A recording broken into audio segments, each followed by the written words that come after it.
നമസ്കാരം.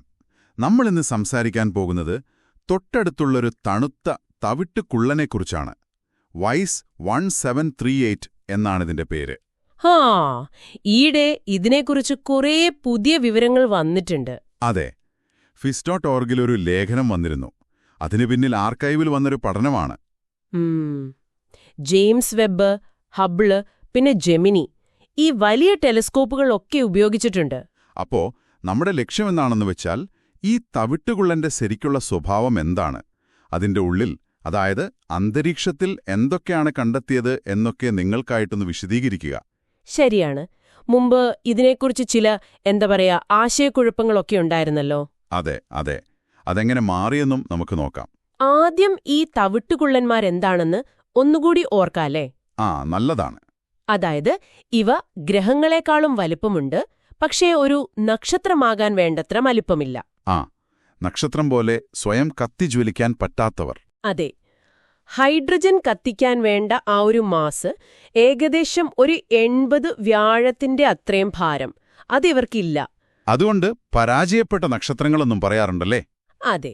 ഇതിൽ തന്നെ വൈകുള്ളന്മാർ എന്ന് പറയുന്ന ഒരു വിഭാഗമുണ്ട്. അവരാണ് കൂട്ടത്തിൽ ഏറ്റവും തണുത്തതും പ്രകാശം കുറഞ്ഞതും. 500 കെൽവിനിൽ താഴെ മാത്രം ചൂടുള്ളവർ. അതെ, അത്രയുള്ളൂ. അപ്പൊ ഈ വൈസ് 1738 ഒരു വൈകുള്ളനാണ്. 2011 നാസയുടെ വൈസ് ടെലിസ്കോപ്പാണ് ഇതിനെ കണ്ടെത്തുന്നത്. അന്നതിന്റെ താപനില ഒരു 350 തൊട്ട് 400 കെൽവിൻ വരെ ആവുമെന്നാണ് കരുതിയത്. പക്ഷെ അവിടെ ഒരു പ്രശ്നം വന്നില്ലേ? അതിന്റെ വലിപ്പവും പിണ്ഡവും.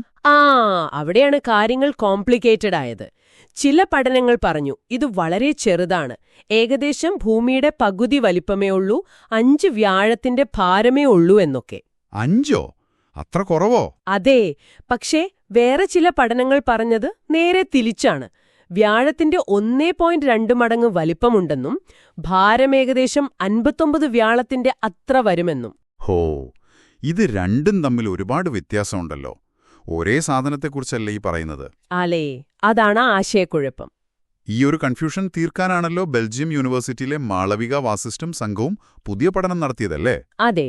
അവർ ജെയിംസ് വെബിലെ മിരി, ഹബിളുടെ WFC3, പിന്നെ ജെമിനിയിലെ GNIRS, അങ്ങനെ നല്ല പവർഫുൾ ഉപകരണങ്ങൾ ഉപയോഗിച്ചു. ലക്ഷ്യം കൃത്യമായിരുന്നു. വൈസ് 1738ന്റെ അന്തരീക്ഷം, അതിന്റെ ഫിസിക്കൽ പ്രോപ്പർട്ടീസ്, ഇതൊക്കെ കറക്റ്റായിട്ട് അളക്കണം. ഇവിടെയാണ് ജെയിംസ് വെബിന്റെ കഴിവ് ശരിക്കും ഉപയോഗപ്പെട്ടത്. അപ്പൊ എന്താണ് പുതിയ കണ്ടെത്തലുകൾ? ആ പഴയ പ്രശ്നങ്ങളൊക്കെ തീർന്നോന്ന് തന്നെ പറയാം. പുതിയ ഡാറ്റ വെച്ച് നോക്കുമ്പോ വൈസ് 1738ന്റെ ആരം, അതായത് വലുപ്പം, വ്യാഴത്തിന്റെ 1.14 മടങ്ങാണ്. ഓക്കേ, അപ്പൊ അത്ര ചെറുതൊന്നുമല്ല. അല്ല. പിണ്ഡം ഏകദേശം 13 വ്യാഴത്തിന്റെ പിണ്ഡം വരും. 13? അപ്പൊ 5മല്ല 59മല്ല, ഇടയിലുള്ളൊരു സംഖ്യ. അതെ. താപനില കൃത്യമായിട്ട് 402 കെൽവിനാണെന്ന് കണ്ടെത്തി. പ്രായം ഒരു 1 തൊട്ട് 4 ബില്യൺ വർഷം വരെ ആകാം. സ്വന്തം അച്ചുതണ്ടിൽ കറങ്ങാൻ ഏകദേശം 6 മണിക്കൂർ മതിയോ? അതെ. ദൂരം ഏകദേശം 23.9 പ്രകാശവർഷം. അപ്പൊ ആ പഴയ വൈരുദ്ധ്യങ്ങൾക്കെല്ലാം ഒരു തീരുമാനമായി. നന്നായി. അപ്പോ അതിന്റെ സൈസും മാസും ഒക്കെ ഒരുവിധം ക്ലിയറായി. ഇനി അതിന്റെ അന്തരീക്ഷത്തിലേക്ക് വരാം. അവിടെ എന്തെങ്കിലും പ്രത്യേകതകൾ ഉണ്ടുണ്ട്. വളരെ പ്രധാനപ്പെട്ട ചില കാര്യങ്ങൾ കിട്ടി. ഒന്ന്, അവിടെ ഈ ഡിസ്ഇക്വിലിബ്രിയം കെമിസ്ട്രി നടക്കുന്നുണ്ട്. എന്താണത്? അതായത് അന്തരീക്ഷം ഒരു കെമിക്കൽ ബാലൻസിലല്ല. താഴെ നല്ല ചൂടുള്ള ഭാഗങ്ങളിൽ ഉണ്ടാകുന്ന ചില കെമിക്കൽസ് ഈ ലംബമായ മിശ്രണം കാരണം മുകളിലെ തണുത്ത ഭാഗത്തേക്ക് എത്തുന്നു. ശരിക്കും അവിടെ ഉണ്ടാകാൻ സാധ്യതയില്ലാത്തവ മുകളിൽ കാണുന്നു. അതെ. ഈ വെർട്ടിക്കൽ മിക്സിംഗ് കാരണം സംഭവിക്കുന്നതാണ്. ജെയിംസ് വെബിന് ഇത് കണ്ടെത്താൻ സാധിച്ചു. കൊള്ളാം. വേറെന്തെങ്കിലും? മറ്റൊന്ന്, അവിടുത്തെ കാർബൺ ഓക്സിജൻ അനുപാതം, CO റേഷ്യോ എന്ന് പറയും. അത് ഏകദേശം 1.35 ആണ്. 1.35? അത് കൂടുതലാണോ കുറവാണോ? വളരെ കൂടുതലാണ്. നമ്മുടെ സൂര്യനിൽ ഇത് ഏകദേശം 0.55 ഒക്കെയുള്ളൂ. അപ്പോൾ ഇത് വളരെ ഉയർന്നൊരു അനുപാതമാണ്. അപ്പോൾ അതെന്താണ് സൂചിപ്പിക്കുന്നത്? ഒരു സാധ്യത, ഇത് രൂപപ്പെട്ട നെബുലയിൽ തന്നെ കാർബൺ ഒരുപാടുണ്ടായിരുന്നിരിക്കാം, അല്ലെങ്കിൽ ഇതിന്റെ രൂപീകരണ പ്രക്രിയയിൽ എന്തെങ്കിലും പ്രത്യേകതകൾ ഉണ്ടായിരുന്നിരിക്കാം. ഓക്കെ. മെറ്റാലിസിറ്റിയുടെ കാര്യമോ? മെറ്റാലിസിറ്റി, അതായത് ഹൈഡ്രജനും ഹീലിയവും അല്ലാത്ത മറ്റു മൂലകങ്ങളുടെ അളവ്, അത് 0.34 കണ്ടെത്തി.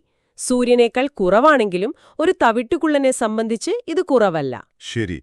അപ്പോ നിങ്ങളിപ്പോൾ ആലോചിക്കുന്നുണ്ടാവും ഈ തവിട്ടുകുള്ളന്റെ കണക്കുകളൊക്കെ അറിഞ്ഞിട്ട് നമുക്ക് എന്താണ് കാര്യമെന്ന്. അതെ, ഇതിന്റെ പ്രാധാന്യം എന്താണെന്ന് വെച്ചാല് ഈ പരാജയപ്പെട്ട നക്ഷത്രങ്ങളെ പഠിക്കുന്നത് വഴി ഗ്രഹങ്ങളും നക്ഷത്രങ്ങളും തമ്മിലുള്ള ആ അതിർവരമ്പ് എവിടെയാണെന്ന് നമുക്ക് കുറച്ചുകൂടി നന്നായി മനസ്സിലാക്കാൻ പറ്റും. പിന്നെ വൈസ് 1738ന്റെ കാര്യത്തിൽ നമ്മൾ കണ്ടല്ലോ, ജെയിംസ് വെബ് പോലുള്ള പുതിയ ടെലസ്കോപ്പുകൾക്ക് പഴയ ഡേറ്റയിലെ പ്രശ്നങ്ങൾ എങ്ങനെ തീർക്കാൻ പറ്റുമെന്ന്. അതുപോലെ ഈ അന്തരീക്ഷത്തിലെ കണ്ടെത്തലുകള്, ഡിസിക്വിലിബ്രിയം കെമിസ്ട്രി, ഉയർന്ന CU അനുപാതം, ഇതൊക്കെ ഈ വസ്തു എങ്ങനെ ഉണ്ടായി, എങ്ങനെ മാറി എന്നതിനെക്കുറിച്ചുള്ള വലിയ സൂചനകളാണ് നൽകുന്നത്. അപ്പൊ ചുരുക്കി പറഞ്ഞാൽ വൈസ് 1738ന്റെ വലുപ്പത്തിലും പിണ്ഡത്തിലും ഉണ്ടായിരുന്ന സംശയങ്ങൾ മാറി അതിന്റെ അന്തരീക്ഷത്തെക്കുറിച്ച്, പ്രത്യേകിച്ച് അതിന്റെ കെമിസ്ട്രിയെക്കുറിച്ച് നമുക്കിപ്പോൾ കൂടുതൽ വിവരങ്ങൾ കിട്ടിയിട്ടുണ്ട്. അതെ. ഈ ചർച്ച അവസാനിപ്പിക്കുമ്പോൾ നിങ്ങൾക്ക് ആലോചിക്കാൻ ഒരു ചോദ്യം തരാം. എന്തുകൊണ്ടായിരിക്കാം ഈ വൈസ് 1738ല് ഇത്രയധികം കാർബണും അതുപോലെ മെറ്റാലിസിറ്റിയും കാണുന്നത്? ഇത് രൂപപ്പെട്ടുവെന്ന മേഘത്തിന്റെ പ്രത്യേകത കൊണ്ടാണോ, അതോ ഇതിന്റെ പരിണാമത്തിൽ സംഭവിച്ച എന്തെങ്കിലും മാറ്റങ്ങളാണോ?